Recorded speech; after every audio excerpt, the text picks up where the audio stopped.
We're all very familiar with the parables of the talents and the parable of the minas, where the master gives each of his servants a certain amount of money in accordance of what they're capable of.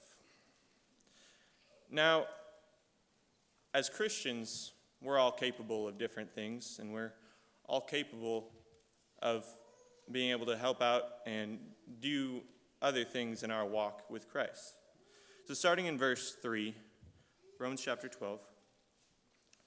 For by the grace given to me, I say to everyone among you, not to think of himself more highly than he ought to think, but to think with sober judgment, each according to the measurement of faith that God has assigned. For as in one body we have many members, and the members do not all have the same function. This verse very well describes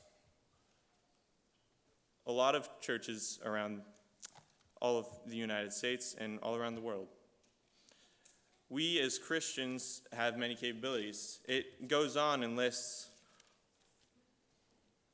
all the gifts that, well, not all the gifts, but gifts that are available that God might have graced us with. In Matthew chapter 20, it goes on to talk about the laborers in the vineyard. And the laborers in the vineyard have different times that they might come into work. Master starts out by bringing in the workers in the morning and offering them the payment for the day, and later in the day he goes out and gets more workers. And again, like the final hour, as it kind of describes, he goes out and gets more workers and brings them back because they did not have a job.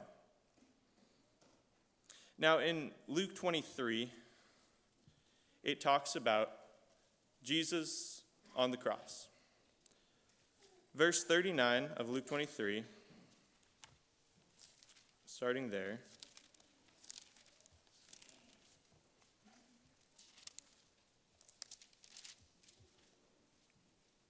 One of the criminals who were hanging railed at him, saying, "Are you not the Christ? Save yourself and us." But the other rebuked him, saying, "Do you not fear God, since you are under the same sentence of condemnation?